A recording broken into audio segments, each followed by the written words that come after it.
मैं डॉक्टर सतीश दुबे। राज्य की उत्पत्ति के सिद्धांत। राज्य हमें मिला कैसे, राज्य हमारे सामने आया कैसे, इस संदर्भ में बहुत सारी विचारधाराएं हैं, बहुत सारे सिद्धांत हैं। हम उन्हीं पे चर्चा करेंगे एक एक करके कि राज्य कैसे प्राप्त हुआ, कैसे आया हमारे सामने। तो सबसे पुराना और सबसे पहला सिद्धांत है राज्य की उत्पत्ति का सिद्धांत, ईश्वरीय सिद्धांत। ईश्वरीय सिद्धांत,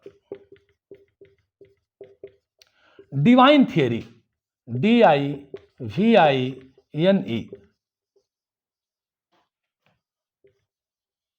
डिवाइन थियरी। इसी को हम कहते हैं दैवीय सिद्धांत। दैवीय सिद्धांत, ईश्वरीय सिद्धांत, दैवीय सिद्धांत, जो आपको अच्छा लगे। डिवाइन थियरी, ईश्वर ने राज्य को बनाया है, गॉड ने राज्य को बनाया है। यह विचारधारा, यह सिद्धांत यह मानता है कि ईश्वर, गॉड ने राज्य को बनाया है। हम पहले भारतीय चिंतन की बात करें। भारतीय चिंतन में चाहे वो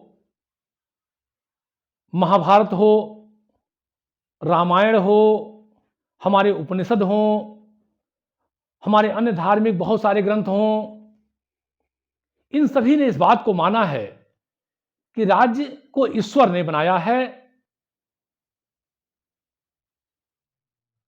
राज्य को ईश्वर ने बनाया है, भगवान ने बनाया है। मनु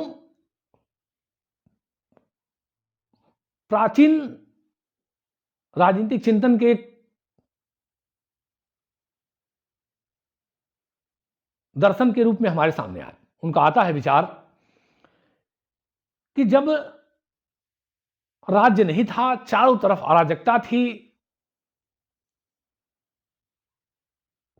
उसके बाद फिर प्रलय हुआ और उस प्रलय के बाद ईश्वर ने मनु को इस धरती पर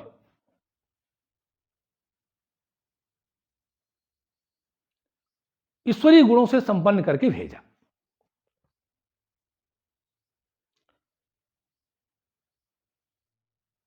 हम प्राचीन राजनीतिक चिंतन के बहुत बड़े पुरोधा चाणक्य की बात करें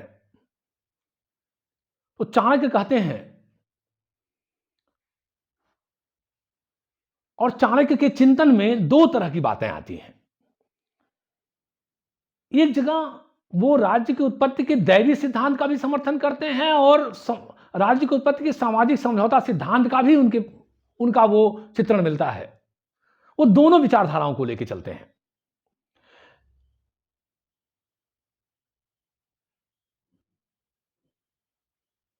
लेकिन जो प्राचीन भारतीय राजनीतिक चिंतन की जो मूल धारा है, महाभारत हो, रामायण हो, उपनिषद हो, उसमें राज्य की उत्पत्ति के दैवीय सिद्धांत पर ज्यादा जोर दिया गया है।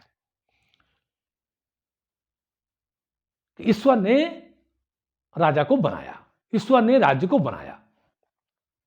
राज्य ईश्वर की दी हुई स्वरूप है, राज्य को ईश्वर ने बनाया है। राजा जो है ईश्वरीय गुणों से युक्त है। ईश्वर ने राजा को अपने विभिन्न गुणों से युक्त करके धरती पर भेजा।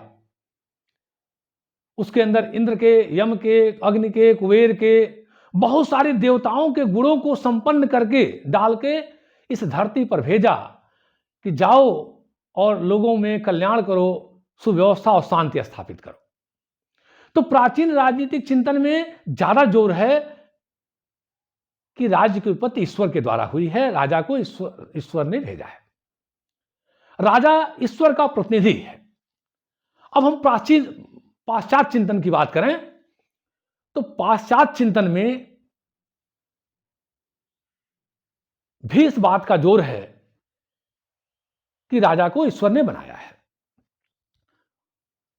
यहूदियों की एक पुस्तक है old testament, old testament, old testament, TESTAMENT,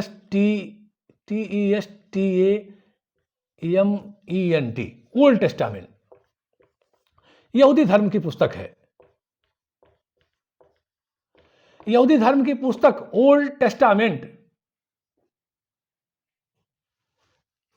में इस बात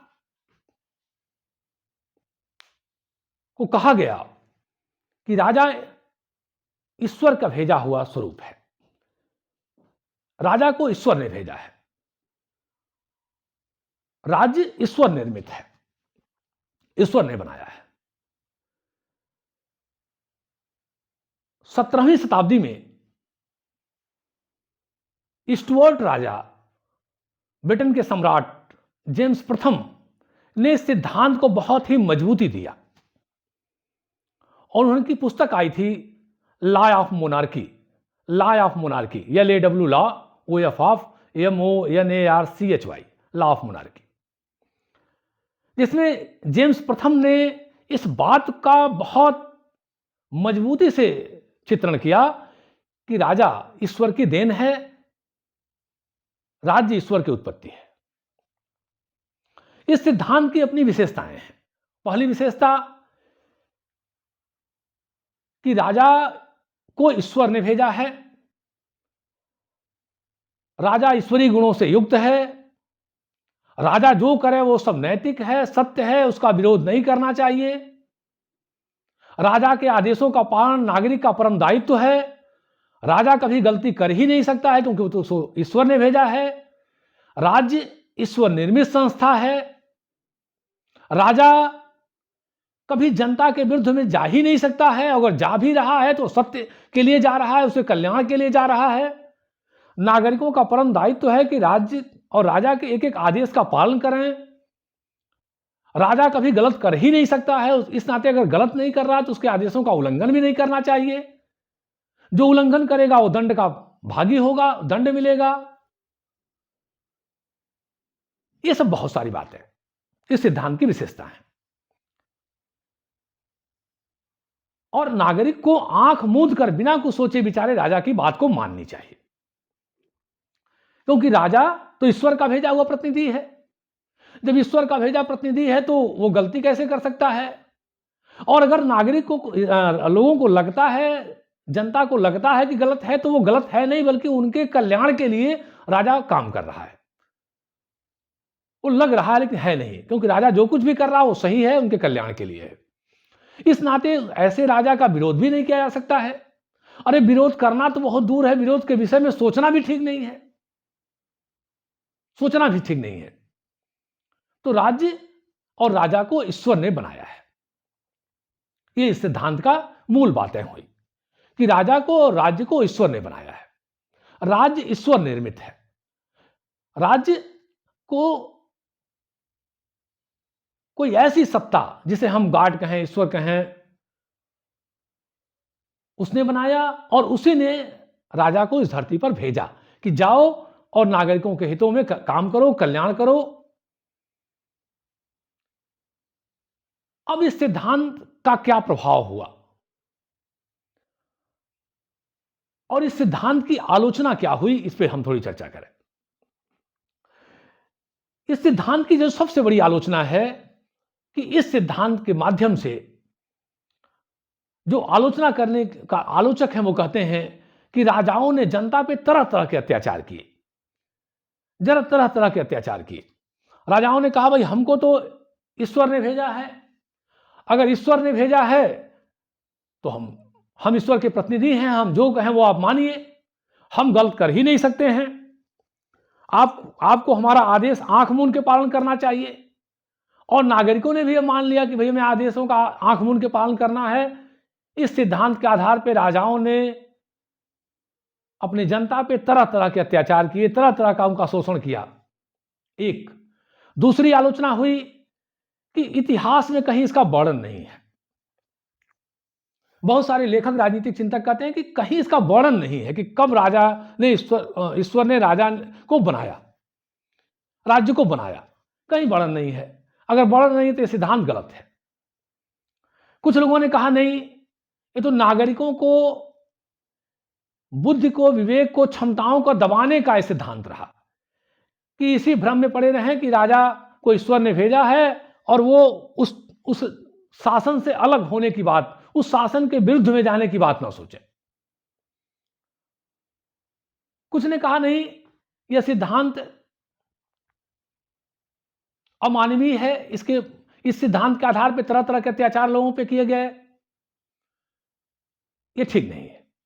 कुछ लोगों ने कहा कि अच्छा बताइए उन लोगों का क्या होगा जो ईश्वर को ही नहीं मानते हैं। दुनिया में बहुत बड़ी आबादी है जो ईश्वर को नहीं मानती है, जो नास्तिक है, जो ईश्वर को ही नहीं मानती है। वो कैसे सिद्धांत में विश्वास करेंगे जो ईश्वर को ही नहीं मानते हैं? तो ईश्वर ने राज्य बनाया, राजा बनाया, उसे कैसे मानेंगे? इस नाते सिद्धांत उनके लिए भी ठीक नहीं है। कुछ लोगों ने इसकी आलोचना किया कि अगर राज्य को ईश्वर ने बनाया है और राजा ईश्वरीय गुणों से आया हुआ इस धरती का अवतार है, तो उसके द्वारा अच्छे काम क्यों नहीं हो रहे हैं, बुरे काम भी क्यों हो रहे हैं, अत्याचार क्यों हो रहे हैं? यह भी एक आलोचना हुई। अच्छा, इस सिद्धांत की एक बड़ी विशेषता यह रही कि राजा का लड़का राजा बनेगा, संतान के क्रम में सबसे बड़ा पुत्र, या इस तरह की व्यवस्था। तो लोगों ने कहा कि भाई अगर इस सिद्धांत में है कि राजा का लड़का राजा बनेगा, राजा की संतान राजा बनेगी, और मान लीजिए वो लड़का अयोग्य है, वो संतान अयोग्य है, और वो भी जो सबसे वरिष्ठ उम्र में होगा वो बनेगा, अगर वो कुछ विशेष समस्या है तभी उसके बाद वाला बनेगा, पता चला कि जो सबसे बड़ी संतान है वो तो अयोग्य है, बाद वाला ठीक है, तो बाद वाले को सत्ता कैसे मिलेगी? और सारे अयोग्य हैं तो सब फिर कैसे शासन किसको दिया जाए, सत्ता किसको दिया जाए? ये तो बड़ा भ्रम पैदा करने वाला है, यह सिद्धांत ठीक नहीं है। इस तरह से बहुत आलोचनाएं हुई इस सिद्धांत की, और अंत में इस सिद्धांत का महत्व, इस सिद्धांत का बहुत बड़ा महत्व है। इस सिद्धांत ने, आप कल्पना करके देखें कि जब इतना शिक्षा दीक्षा का प्रसार नहीं रहा होगा, कानून व्यवस्था और तमाम चीजें इतने अच्छे रूप में लोगों के सामने नहीं रही होंगी, मानव का शुरुआती दौर रहा होगा विकास का, तब वो एक शासन के अधीन हो जाता है, एक सत्ता के अधीन हो जाता है, एक इकाई में बच जाता है, सिर्फ इस नाते इस व्यवस्था को ईश्वर ने बनाया है, राज्य को और राजा को ईश्वर ने बनाया है, और उस व्यवस्था को स्वीकार कर लेता है। क्योंकि धर्म, ईश्वर, राजा, गार्ड, ये मनुष्य की बहुत ही शुरुआती दौर में उसके चेतना में, विचारों में आई हुई तत्व है। जब राजनीतिक व्यवस्था या राजनीतिक संस्थाएं इतनी विकसित या स्पष्ट रूप में नहीं रही होंगी, तब मनुष्य एक इकाई के रूप में जुड़ जाए, एक व्यवस्था के रूप में जुड़ जाए, एक शासन को स्वीकार कर ले, यह इस सिद्धांत की बहुत बड़ी विशेषता है कि इसने लोगों को एक इकाई में बांधा, एक शासन की व्यवस्था में बांधा, एक राजा के अंतर्गत एक इकाई के रूप में, संगठित रूप में कार्य करने के लिए प्रेरित किया। यह बहुत बड़ी विशेषता है। आपको मैं बताऊं कि 1970 के आसपास मेरे पिताजी नागालैंड में काम करने गए, सेना की नौकरी में, एक सैनिक के रूप में। बहुत सारे वहां जनजातीय क्षेत्र, बहुत सारे ऐसे पिछड़े क्षेत्र, बहुत सारे ऐसे इलाके थे जहां आपसी लोग विवाद कर लेते थे, मारपीट, झगड़ा, बवाल, खून खराबा। और जब सैनिक वहां जाते थे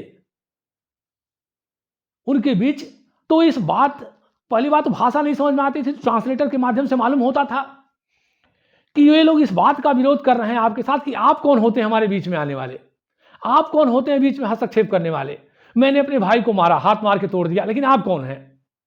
वो इस बात को स्वीकार नहीं करते थे कि कोई ऐसी सरकार होगी जो हमको नियंत्रित करती है। ये भारत सरकार है जिसके ऊपर जो हमारे ऊपर नियंत्रण कर रही है।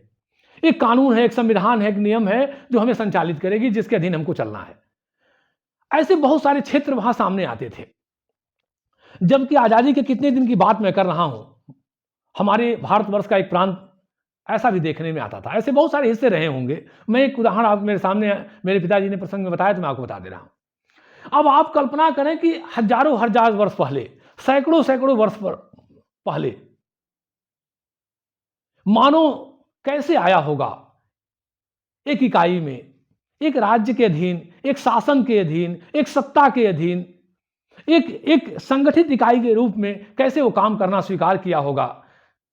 ना तो इतने उस समय शिक्षा केंद्र थे, ना इतनी संस्थाएं थी, ना इतना राजनीतिक चेतना था, लेकिन इस सिद्धांत ने लोगों को एक राजनीतिक इकाई में जोड़ा, एक शासन के अधीन किया, लोगों को नियमों का पालन, कानूनों का पालन, राजनीतिक जीवन जीना, व्यवस्थित जीवन जीना, राज्य में अपने योगदान देना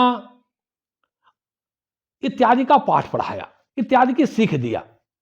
और यह सिद्धांत की बहुत बड़ी विशेषता रही, बहुत बड़ी महत्ता रही। लोगों में नैतिकता का पाठ लाया, लोगों में इन तत्वों को लाया कि हमें संगठित रूप से रहना है, एक राजनीतिक इकाई को हमें स्वीकार करना है, एक राजनीतिक इकाई का हमें हिस्सा होना है। अब मनुष्य में ये जो बोझ लाया, ये जो विचार लाया, ये इस सिद्धांत की बहुत बड़ी विशेषता है कि जब मानव अपने प्रगति के बहुत प्रारंभिक दौर में रहा होगा, तब उसने एक राजनीतिक इकाई के रूप में अपने व्यवहारिक और मानसिक स्तर पर एक सत्ता को स्वीकार किया, एक राजा के शासन को स्वीकार किया। ये इस सिद्धांत की बहुत बड़ी विशेषता है। परंतु आज के संदर्भ में यह सिद्धांत